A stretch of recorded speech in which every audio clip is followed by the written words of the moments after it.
സ്തോത്രം. ഹല്ലേലൂയ. യേശുവേ ആരാധന. ദൈവം പറയാം, ഞാൻ യേശുവിന്റെ രക്ഷയെ അനുഭവിച്ചു. ചില ചോദിക്കാറില്ല, സഹോദര നിങ്ങൾ രക്ഷിക്കപ്പെട്ടു? യേശുവിന്റെ രക്ഷ ഞാൻ അനുഭവിച്ചു എന്ന് പറയണമെങ്കിൽ എന്ത് രക്ഷയാണ് നമ്മൾ അനുഭവിച്ചത്?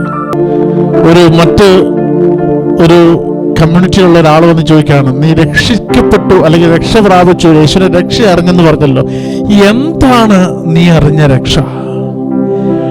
യേശുവിനെ അറിയുന്നതിലൂടെ, യേശുവിന്റെ രക്ഷ, യേശുവിനെ ലഭിച്ചതിലൂടെ നമുക്കുണ്ടായ ഗെയിൻസ്, ലാഭങ്ങൾ അല്ലെങ്കിൽ അനുഗ്രഹങ്ങൾ എന്താണ്?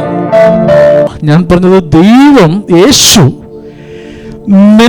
നമുക്ക് ലഭിച്ചതിലൂടെ എനിക്കുണ്ടായ നേട്ടങ്ങൾ എന്ത്? ഒരു വിജാതിയോട് പറയുമ്പോൾ, ഒരു ഇസ്ലാമിസ്റ്റുകളോടോ ഒരു ഹിന്ദുസിനോടോ ഒരു ബുദ്ധിസ്റ്റിനോടോ ഒരു ജൈനിസത്തോടോ ഈവൻ എത്തിസ്റ്റുകളോടോ നീ സംസാരിക്കുമ്പോൾ, യേശു എനിക്ക് എന്ത് തന്നു, യേശുവിൽ ഞാൻ നമ്മയിലൂടെ എനിക്ക് എന്ത് ലഭിച്ചു, ഇത് പറയുവാനുള്ള പോയിന്റ്സ് ആണ് ഞാൻ ചോദിക്കുന്നത്. ഒന്ന് ശ്രദ്ധിച്ചോ, നോട്ട് ചെയ്തു. ഏറ്റവും വലിയ ഒരു ബെനിഫിറ്റ് ആണ്, ദൈവം തന്ന രക്ഷയാണ് എന്റെ പാപത്തിൽ നിന്നുള്ള മോചനം. ഹല്ലേലൂയ. ഒരു മതവും ഒരു വിഭാഗവും ഒരു കൾച്ചറും പറയുന്നില്ല നിന്റെ പാപങ്ങളെ ക്ഷമിച്ചു എന്നാൽ എന്റെ യേശു പറയും. ഹല്ലേലൂയ. നിന്റെ പാപങ്ങൾ ക്ഷമിക്കപ്പെട്ടു എന്ന് നീ വിശ്വസിക്കുന്നത് നിന്റെ കിടക്കെടുത്ത് നടക്ക്. വിത്ത് അടയാളങ്ങളോടുകൂടെയാണ്. അവന്റെ ജീവിതത്തിൽ പ്രത്യക്ഷ അടയാളമാണ് മാറ്റം. യേശുവേ ആരാധന, യേശുവേ ആരാധന. പ്രത്യക്ഷ അടയാളോട് പാപങ്ങൾ ക്ഷമിക്കപ്പെട്ടു. നീ സ്റ്റിൽ പാപത്തിൽ പോയി. പക്ഷേ ഇന്ന് രാത്രി ഞാൻ കരഞ്ഞ്, ദൈവമേ ഞാൻ ഇന്നലെ പാപം ചെയ്തു, അല്ലെങ്കിൽ ഇന്ന് രാവിലെ ഞാൻ പാപം ചെയ്തു, അല്ലെങ്കിൽ ഇന്ന് ഉച്ചയ്ക്ക്, അല്ലെങ്കിൽ ഇന്ന് വൈകുന്നേരം, അല്ലെങ്കിൽ ഈ പ്രേരണ കയറുന്ന തൊട്ട് നിമിഷം വരെ എന്നിൽ നിന്നൊരു പാപമുണ്ടായി, നീ ക്ഷമിക്കാമോ? ഈ നിമിഷം റൈറ്റ് നൗ അത് ക്ഷമിക്കപ്പെടും. ഹൃദയം നുറങ്ങിയുള്ള പ്രാർത്ഥനയാണെങ്കിൽ, ആത്മാവിലുള്ള പ്രാർത്ഥനയാണെങ്കിൽ റൈറ്റ് നൗ ക്ഷമിക്കപ്പെടും. നിന്ന് പ്രാർത്ഥിച്ചെന്ന് ബൈബിൾ ഓപ്പൺ ചെയ്ത് നിനക്ക് ക്ഷമയുടെ വചനങ്ങൾ ലഭിക്കുമല്ലോ. ഈ നിമിഷം ക്ഷമിക്കപ്പെടും. ഏത് മതത്തിലുണ്ട് പാപമോചനം. യേശുവേ ആരാധന. യേശുവിന്റെ മരണം നമ്മുടെ പാപത്തിന് മുതൽ. റോമർക്ക് എഴുതിയ ലേഖനം 5-ാം അധ്യായം 8 മുതൽ 11 വരെ വായിക്കാം. നാം പാപികളായിരിക്കെ ക്രിസ്തു നമുക്ക് വേണ്ടി മരിച്ചു. നാം പാപികളായിരിക്കെ, സ്റ്റിൽ സിന്നേഴ്സ്. നമ്മൾ സിന്നറാണ് സ്റ്റിൽ. എന്നാൽ ഒരേ ഒരു ദൈവമേ എന്റെ പാപത്തിന് വേണ്ടി മരിച്ച പാപം ഏറ്റെടുത്തിട്ടുള്ളൂ. ഈ പാപം എന്നത് ദൈവത്തിന് മാത്രമേ ക്ഷമിക്കാൻ സാധിക്കത്തുള്ളൂ. ആ ദൈവം എന്റെ പാപത്തിന് വേണ്ടി മരിച്ച എന്റെ പാപം നീക്കാൻ വേണ്ടി എനിക്ക് വേണ്ടി ജീവൻ നൽകി. വായിക്കാം. നാം പാപികളായിരിക്കെ ക്രിസ്തു നമുക്ക് വേണ്ടി മരിച്ചു. ആമേൻ. അങ്ങനെ നമ്മോടുള്ള തന്റെ സ്നേഹം ദൈവം പ്രകടമാക്കിയിരിക്കുന്നു. ആമേൻ. ആകയാൽ ഇപ്പോൾ അവന്റെ രക്തത്താൽ ഇപ്പോൾ നീതീകരിക്കപ്പെട്ട നാം അവൻ മൂലം ക്രോധത്തിൽ നിന്ന് രക്ഷിക്കപ്പെടുമെന്നത് തീർച്ചയാണല്ലോ. സ്തോത്രം. ഹല്ലേലൂയ. ഒന്ന് അണ്ടർലൈൻ ചെയ്ത് വെച്ചേ. മരണപ്പെട്ടുകൊണ്ട്, ദൈവക്രോധത്തിൽപ്പെട്ട് മരിക്കേണ്ട നമ്മളെ തന്റെ സ്നേഹത്താൽ യേശു വീണ്ടെടുത്തു. അപ്പോൾ ഒന്നാമത്തെ വലിയ ഇമ്പോർട്ടൻ്റ് ആണ്, പാപത്തിൽ നിന്നുള്ള രക്ഷ ദൈവം നൽകി അവന്റെ രക്തത്താൽ. യേശുവേ ആരാധന. 1 കൊരിന്ത്യർ 15-ാം അധ്യായം 3-4 വാക്യങ്ങൾ. 1 കൊരിന്ത്യർ 15-ന്റെ 3-4 വാക്യങ്ങൾ വായിക്കാം.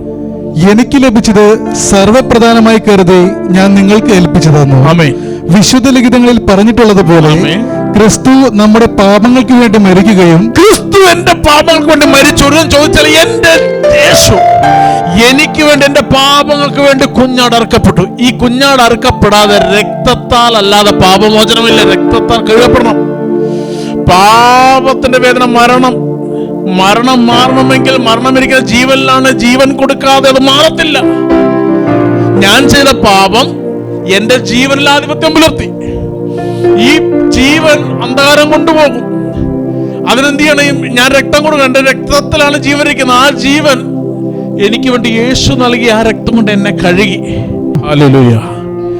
ക്രിസ്ത്യാനിറ്റിയിൽ യേശു നൽകിയ രക്ഷയൊന്നാണ് പാപമോചനം.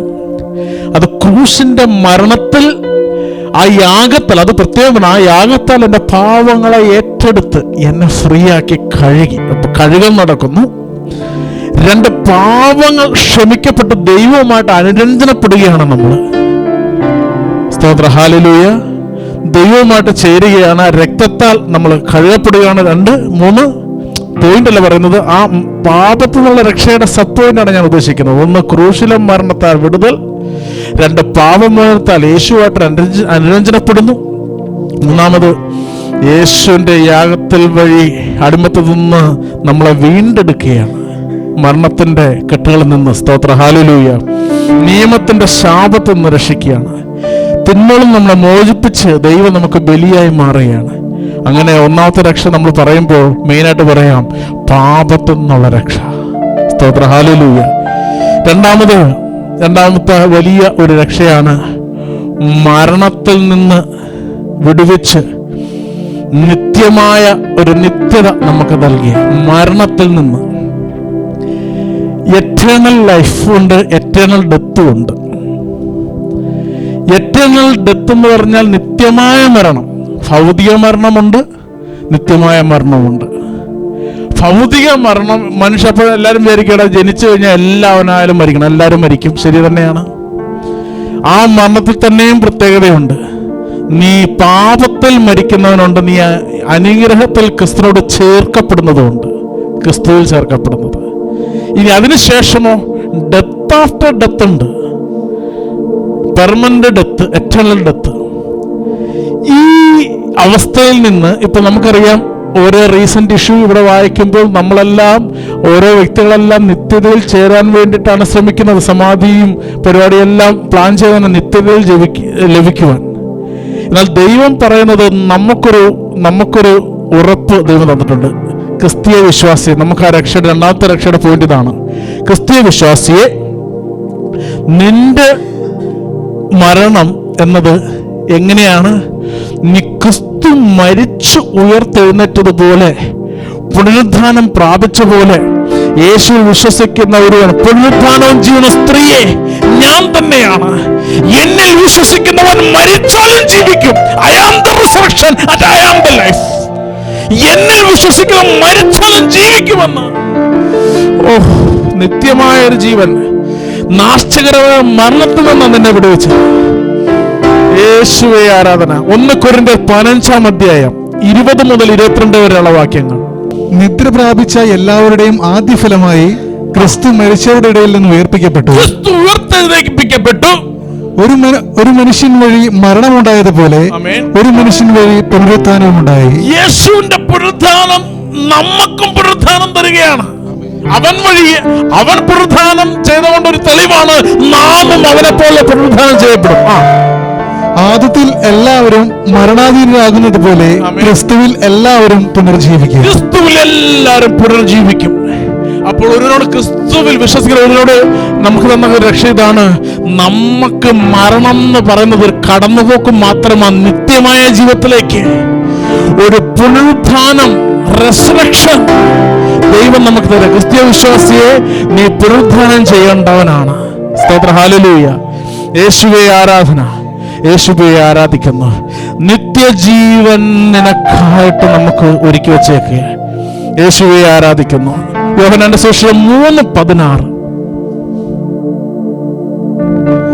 അവനിൽ വിശ്വസിക്കുന്ന ഏവനും നശിച്ചു പോകാതെ നിത്യജീവൻ പ്രാപിക്കുന്നതിന് വേണ്ടി തന്റെ ഏകജാതനം നൽകാൻ തക്കവിധം അവനിൽ വിശ്വസിക്കുന്നവന് നിത്യജീവൻ യേശു നൽകുന്നത്. 1, നമ്മൾ നേരത്തെ പറഞ്ഞു, എന്റെ പാപത്തിൽ നിന്ന് എന്നെ കഴുകി വീണ്ടെടുത്തു. 2, നിത്യമായ മരണത്തിൽ നിന്നും നാശത്തിൽ നിന്നും ശിക്ഷാവിധിയിൽ നിന്നും നിന്നെ മാറ്റി വീണ്ടെടുത്ത നിത്യജീവൻ. വിശ്വാസം, നീ മരിച്ചാൽ അത് മരണം തന്നെ പറഞ്ഞു ചേർക്കപ്പെടലാണ്. സ്വർഗീയ സന്നിധിയുടെ നാഥന്റെ സന്നിധിയിൽ ജീവന്റെ നാഥനിലോട്ടൊരു ചേർക്കപ്പെടലാണ്. അവിടെ നിത്യമായ ജീവിതമാണ്, നിത്യജീവൻ അവന്റെ കയ്യിലുണ്ട്. പുനരുത്ഥാനവും ജീവൻ ഞാൻ തന്നെയാണ്. അവൻ മരിച്ചാലും ജീവിക്കുമെന്ന് യേശു പറഞ്ഞത് അവന്റെ കൂടെ ജീവിക്കും. അപ്പൊ നമുക്ക് സത്യത്തിൽ മരണമില്ല എന്ന് പറഞ്ഞാൽ ഇവിടെ നിന്നൊരു കണ്ടിന്യൂറ്റി എറ്റേണലിലേക്ക്. സ്തോത്ര, ഹല്ലേലൂയ. അപ്പൊ എന്ത് വലിയ ബെനിഫിറ്റ്സ് ആണ് നമുക്ക് ലഭിച്ചിരിക്കുന്നത്. ഒന്ന്, പാപമോചനം, ഒരു മതത്തിലും അതില്ല. രണ്ട്, എറ്റേണൽ ലൈഫ്, നിത്യജീവൻ. അവൻ തെളിയിച്ചു കാണിച്ചു അവന്റെ പുനരുത്ഥാനത്തിലൂടെ. ഞാൻ പുനരുത്ഥാനം ചെയ്ത പോലെ നിങ്ങളും. അല്ലയോ സഹോദരേ, അവൻ നിങ്ങളുടെ മുൻപിൽ നിന്ന് ഉത്ഥാനം ചെയ്ത പോലെ അവൻ വീണ്ടും വരും. ഉത്ഥാനം ചെയ്ത പോലെ നിങ്ങളെ വീണ്ടെടുക്കാൻ വരുമെന്ന് പറഞ്ഞാൽ വീണ്ടെടുക്കും. ഹല്ലേലൂയ. അപ്പൊ യേശു ഉദ്ധാനം ചെയ്ത് എനിക്ക് വേണ്ടി ഞാനും നാളെ ഉദ്ധാനം ചെയ്യും. സ്തോത്ര, ഹല്ലേലൂയ. ഈ ആദ്യകാല ക്രിസ്ത്യാനികളൊക്കെ ആ കൊളോസ്യത്തിൽ മൃഗങ്ങളുടെ മുമ്പിൽ മരിക്കാൻ ഇങ്ങനെ നിന്ന് കൊടുക്കുമ്പോൾ അവർക്കറിയാം തന്റെ കുഞ്ഞിനെ മാർത്ത് വെച്ച കുഞ്ഞിനെ സിംഹം വന്ന് തട്ടിയെടുത്തുകൊണ്ട് പോയി അമ്മയുടെ മുമ്പിലിട്ട് സിംഹം കടിച്ചു കീറുമ്പോഴും അമ്മ അയ്യോ എന്റെ കൊച്ചിനെ കൊന്നല്ലോ, അല്ല അതാ എന്റെ കൊച്ച് ക്രിസ്തുവിനോട് കൂടെ ചേർന്നു, ഇതാ ഞാനും ചേരാൻ പോവുക, നിത്യത്തിൽ എന്റെ യേശുവിനോട് കൂടെ ഞാൻ വസിക്കാൻ പോവുക. ആ പ്രത്യാശയായ വിശ്വാസികൾക്ക് ആ മരണം നമുക്കൊരു വിഷയമല്ല. യേശുവേ ആരാധന. ഇത് യേശുവിന്റെ രക്ഷ അനുഭവിച്ചവന് മരണം ഒരു വിഷയമല്ല. ഇന്ന് പോയ യേശുവിനൂടെ അല്ല, നാളെ ദിവസം യേശുവിന് വേണ്ടി എനിക്ക് ജീവിതം ക്രിസ്തുവും മരണം നേട്ടവുമാണ്. സ്തോത്ര, ഹല്ലേലൂയ. മൂന്നാമത്തെ രക്ഷ എന്താണ്? വലിയ രക്ഷ പറയാം, സാത്താന്റെ ആധിപത്യത്തിൽ നിന്നുള്ള രക്ഷ. ആമേൻ, ഹല്ലേലൂയ. എത്ര പേര് ഏറ്റെടുക്കുന്നു സാത്താന്റെ ആധിപത്യത്തിൽ നിന്നുള്ള രക്ഷ? സ്തോത്രം, ഹല്ലേലൂയ. എനിക്കൊരു അനുഭവം ഉണ്ടായി. ഞങ്ങളൊരു വീട്ടിൽ ഇങ്ങനെ താമസിക്കാൻ പോയി. ആ വീട്ടിലെ റൂമിൽ രാത്രി ഞങ്ങൾ കുറച്ചു പേരിങ്ങനെ നിരന്ന് കിടക്കുക. ആ ഭവനം ഇച്ചിരി കുപ്രസിദ്ധമാണ്. കാരണം ആ പർട്ടിക്കുലർ മുറിയിൽ ചില നെഗറ്റീവ് എനർജീസ് ഉണ്ടെന്ന് ഞങ്ങൾക്ക് മുൻകൂട്ടി അറിയാം. ഇതറിഞ്ഞുകൊണ്ട് തന്നെയാണ് ആ പർട്ടിക്കുലർ റൂമിൽ കിടന്നത് തന്നെ. നെഗറ്റീവ് എനർജീസ് ഉണ്ടെന്ന് അറിഞ്ഞിട്ട് തന്നെ ഞങ്ങൾക്ക് കുറച്ചു പേർക്ക് മാത്രം ഈ കാര്യം അറിയാം, ബാക്കി കിടക്കുന്നവർക്കൊന്നും അറിയത്തില്ല. ഇങ്ങനെ ഒരു റൂമിൽ കിടക്കുകയാണ്. ഒരിക്കൽ അന്ന് രാത്രി എനിക്കൊരു അനുഭവം ഉണ്ടായി. ഞാനിങ്ങനെ കിടക്കുമ്പോൾ തന്നെ വളരെ ശക്തനായ ഒരു വ്യക്തി എൻ്റെ നെഞ്ചിൽ കയറിയിരുന്നു. നമ്മളെക്കാൾ വലിയ തടിയൻ എന്നേ പറയാൻ പറ്റത്തുള്ളൂ. ഒരു വലിയ തടിയൻ എന്ന് പറയാം. ഭാരം കൊണ്ട് എനിക്കങ്ങനെ ഫീൽ ചെയ്തത്. എൻ്റെ നെഞ്ചിൽ കയറി ഇരുന്ന് രണ്ട് മുട്ടുകളും എൻ്റെ കൈയുടെ മേലേക്ക് ഇങ്ങനെ മുട്ടുകൊണ്ട് അമർത്തത്ത്. എനിക്ക് കൈ വെക്കാൻ പറ്റില്ല, കാരണം ഈ വ്യക്തിയുടെ മുട്ട് രണ്ട് എൻ്റെ കയ്യിലായിരിക്കുന്നു. എൻ്റെ നെഞ്ചിൽ ആളിരിക്കുന്നു, ആ വ്യക്തിയുടെ മുട്ട് രണ്ട് എൻ്റെ കയ്യിലിരിക്കുന്നു. എനിക്ക് കൈ അനക്കാൻ പറ്റത്തില്ല. എൻ്റെ നെഞ്ചിലൊരു വലിയ വെയിറ്റ് ഇരിക്കുക.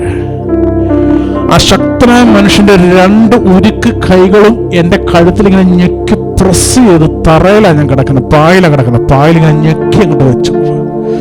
എനിക്ക് ഒരു തരത്തിലും വാ തുറന്നാലല്ലേ എന്തെങ്കിലും വിളിക്കാൻ പറ്റത്തുള്ളൂ. വാ കഴുത്തിൽ ഞെക്കി പിടിച്ചേക്കുക. ഭയങ്കര ശക്തിയാണ്, അനക്കാൻ പറ്റില്ല. കൈ ജാംഡ്, ദേഹം ഇങ്ങനെ തളർന്നു കിടക്കുക.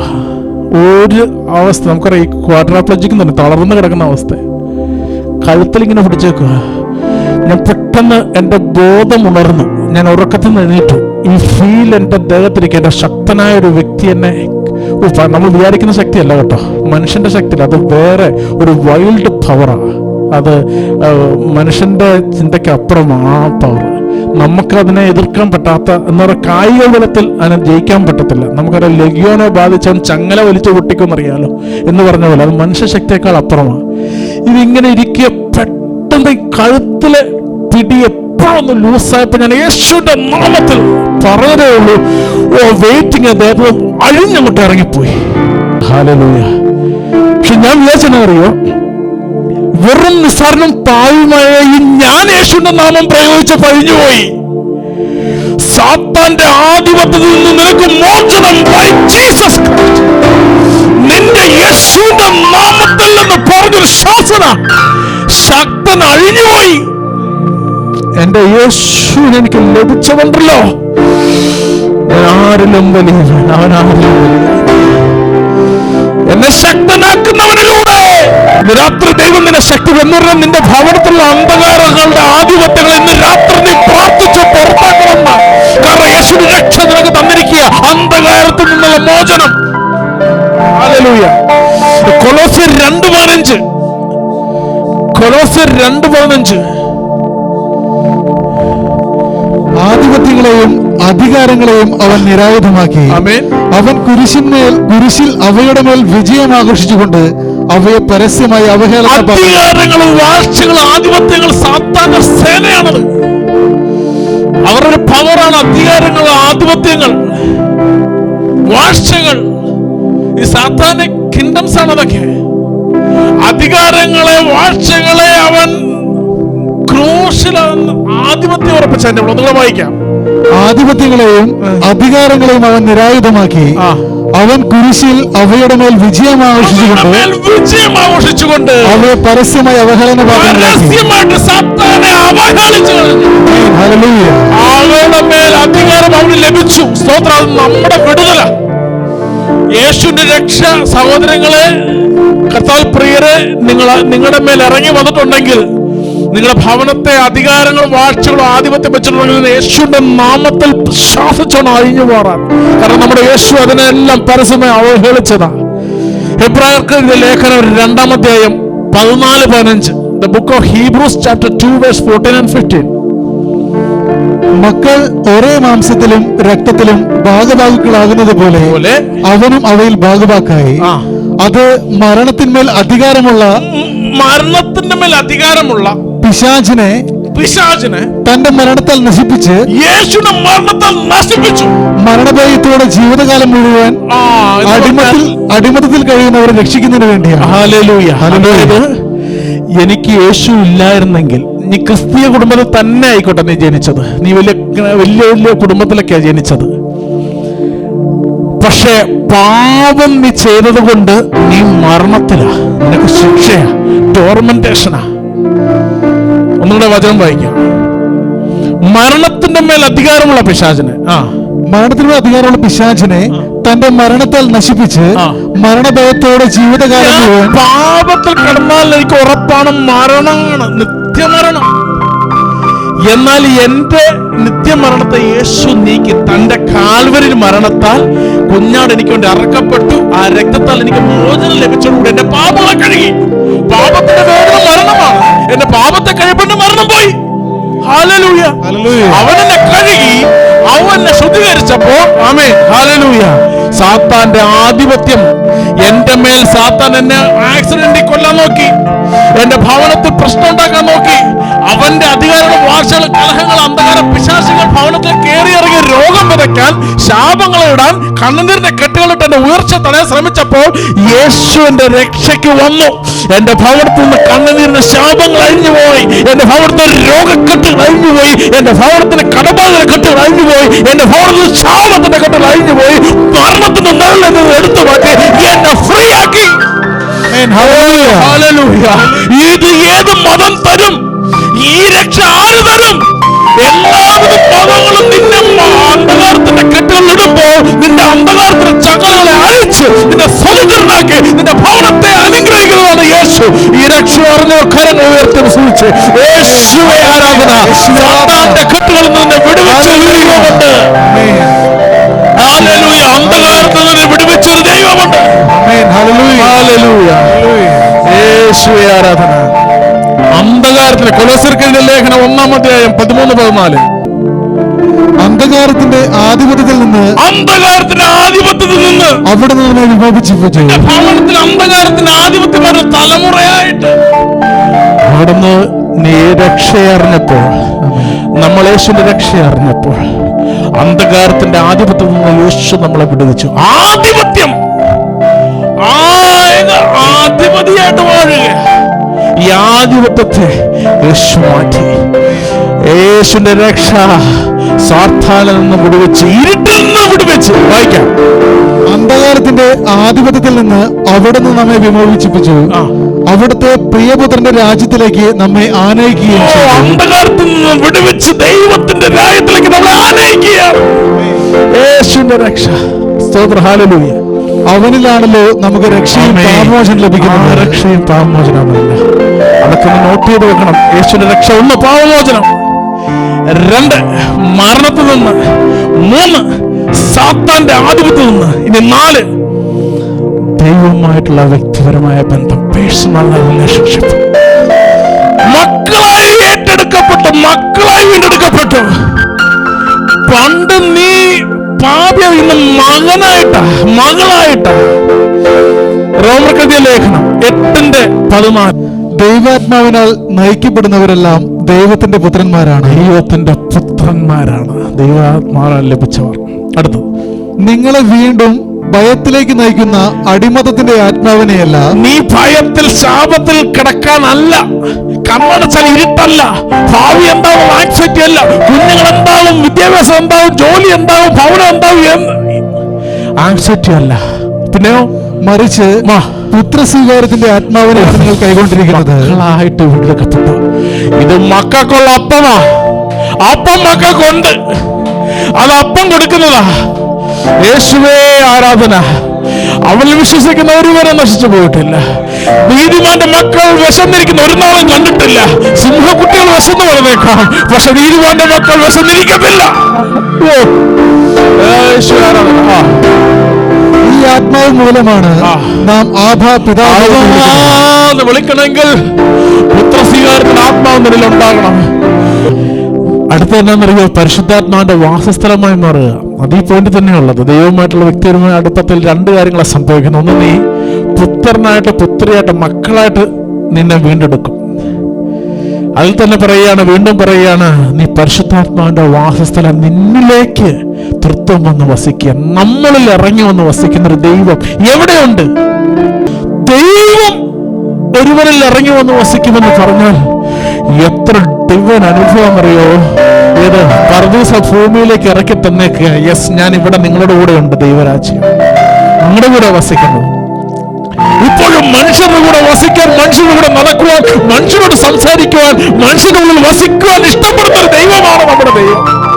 സ്തോത്രം ചെയ്യാം. വേറെ ഏത് ദൈവസങ്കല്പങ്ങളുണ്ട് ഇങ്ങനെ ഇത്ര ഫീച്ചേഴ്സ്, ബെനിഫിറ്റ്? യോഹന്നാന്റെ സുവിശേഷം 14:16-17.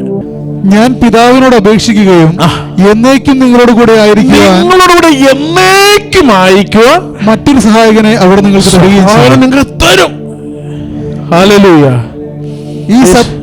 ഈ സത്യാത്മാവിനെ സ്വീകരിക്കാൻ ലോകത്തിന് സാധിക്കത്തില്ല. കാരണം അത് അവനെ കാണുകയോ അറിയുകയോ ചെയ്യുന്നില്ല. അതായത് നിങ്ങൾക്ക് പരിശുദ്ധാത്മാവിനെ തരും. ഒരു വചനം കൂടെ നമുക്ക് വായിക്കാം. റോമർ 8:9-11 വരെ. നമുക്ക് ആ സ്റ്റേറ്റ്മെന്റ് ഒന്ന് ഉറപ്പിക്കാനാണ്, ഈ വചനത്തിൽ അത് ക്ലിയർ ചെയ്യാൻ വേണ്ടിയിട്ടാണ്. ദൈവത്തിന്റെ ആത്മാവ് യഥാർത്ഥമായി നിങ്ങളിൽ വസിക്കുന്നുവെങ്കിൽ നിങ്ങൾ ജഡികരല്ല. യഥാർത്ഥമായി നിങ്ങൾ വസിക്കും എങ്കിൽ നിങ്ങൾ ആത്മീയരാണ്. അപ്പൊ നിങ്ങൾ വസിക്കുന്നതാണ്. സ്തോത്ര, ഹല്ലേലൂയ. അപ്പൊ നമ്മളിൽ വസിക്കും എന്ന് പറഞ്ഞാൽ വന്നിട്ട് പോവുകയല്ല, വസിക്കും. നിങ്ങളിൽ അത് നിൽക്കും. ഇതാര് തരും? ദൈവം നമ്മളിൽ വസിക്കും. എന്തൊക്കെയാ വിടുവിക്കുന്ന ഒന്ന് കളക്ട് ചെയ്തേ. 1, പാപത്തിൽ നിന്ന് വിടുതൽ. യേശുവിന്റെ രക്ഷ നമ്പർ 1, പാപത്തിൽ നിന്ന് വിടുതൽ. രക്ഷ നമ്പർ 2, മരണത്തിൽ നിന്നുള്ള വിടുതൽ. രക്ഷ നമ്പർ 3, സാത്താന്റെ ആധിപത്യ രാജ്യങ്ങളിൽ നിന്നും വാഴ്ചകളിൽ നിന്നും വിടുതൽ. 4, പുത്രസ്വീകാരത്തിന്റെ ആത്മാവ് നൽകി ദൈവം നിന്നെ സ്വന്തമാക്കി, മകളെ സ്വന്തമാക്കി നിന്നിൽ വസിക്കാൻ ഇറങ്ങി വന്നു. ഈ ബെനിഫിറ്റ് ഉള്ള ഈ 4 വേണ്ട. ഈ ബെനിഫിറ്റിൽ ഏതെങ്കിലും ഒന്നുള്ള ഏതെങ്കിലും മതം കാണിച്ചത്. ഈ ബെനിഫിറ്റിൽ ഏതെങ്കിലും ഒരു ഫ്യൂച്ചറുള്ള വിത്ത് അടയാളങ്ങളായിരിക്കണം, വിത്ത് തെളിവായിരിക്കണം, ചരിത്രത്തിൽ എവിഡൻസ് ഉണ്ടായിരിക്കണം, വിത്ത് തെളിവുകളായിരിക്കണം. ഈ അടയാളങ്ങൾ ഏതെങ്കിലും ഒന്നുമില്ല. ആരെങ്കിലും മരണത്തിന് വിളിച്ചോ? ആരെങ്കിലും പാപം ക്ഷമിച്ചോ? സാത്താനിൽ നിന്ന് വിടുവിച്ചോ നിന്നെ? ആരെങ്കിലും ഏറ്റെടുത്തോ? ആരും ചെയ്യത്തില്ല, ചെയ്യാൻ പറ്റത്തില്ല. കാരണം അവർ ദൈവമല്ല. ഒരുവൻ മാത്രമേ ദൈവമുള്ളൂ. ഞാൻ പുനരുത്ഥാനവും ജീവനുമാകുന്നു. എന്നിൽ വിശ്വസിക്കുന്നവൻ മരിച്ചാലും ജീവിക്കും. ഞാൻ തന്നെ വഴി, ഞാൻ തന്നെ സത്യം, ഞാൻ തന്നെ ജീവൻ. നമുക്ക് ആ ദൈവത്തെ വിശ്വസിക്കാം.